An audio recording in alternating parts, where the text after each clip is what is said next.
Selamat pagi pemirsa, Anda kembali bersama kami di Metro Pagi Prime Time.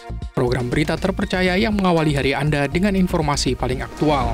Pagi ini kami telah merangkum 3 berita terpopuler yang wajib Anda ketahui. Untuk itu, siapkan kopi Anda karena hari ini dimulai dengan berita yang menggugah.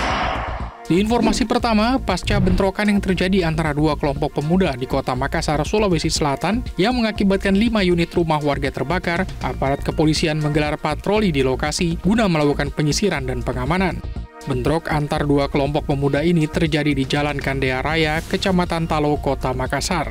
Ratusan aparat kepolisian yang terdiri dari Brimob Polda Sulawesi Selatan, Samapta Polrestabes Kota Makassar, serta TNI dibantu Satpol PP kini telah disiagakan di 4 titik lokasi rawan bentrok. Polisi juga melakukan patroli dan penyisiran di sejumlah lokasi dan menemukan belasan anak panah, busur, dan senjata tajam lainnya. Senjata tajam ini ditemukan di beberapa tempat yang tersembunyi agar tidak mudah ditemukan. Pada Selasa malam, situasi di lokasi bentrokan telah kondusif seiring dengan ditambahnya jumlah personel gabungan untuk melakukan penjagaan dan pengamanan di lokasi bentrok.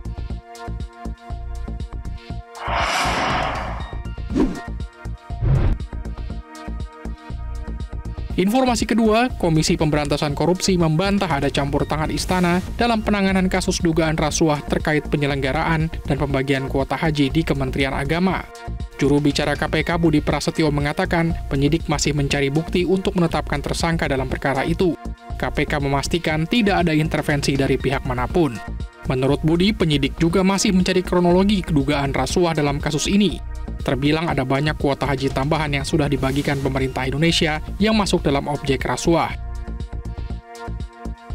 Kami pastikan bahwa proses penyidikan perkara terkait dengan kuota haji ini masih terus berproses di KPK.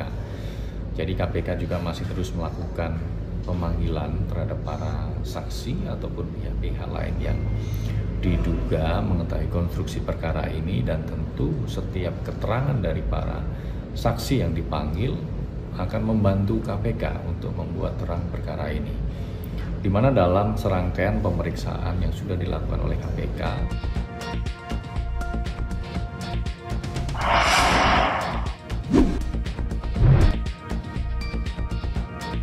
Dan di informasi ketiga, Presiden Republik Indonesia Prabowo Subianto telah menyampaikan pidatonya di depan sidang umum PBB pada Selasa siang waktu setempat. Pada kesempatan itu, Presiden Prabowo kembali mengulang pentingnya perdamaian dengan menerapkan prinsip dua negara. In the face of these challenges, we must not give up. Indonesia is prepared to deploy 20,000 or even more of our sons and daughters to help secure peace in Gaza or elsewhere. We must have an independent Palestine, but we must also recognize, we must also respect, and we must also guarantee the safety and security of Israel. Only then we can have real peace, and no longer hate and no longer suspicion. The only solution is this two-state solution. Demikian rangkuman berita pagi ini di Metro Pagi Prime Time. Tetaplah bersama kami untuk informasi terkini sepanjang hari karena dunia terus bergerak dan kami ada di sini untuk memastikan Anda tetap terdepan. Jelajahi cara baru mendapatkan informasi. Download Metro TV Extend sekarang.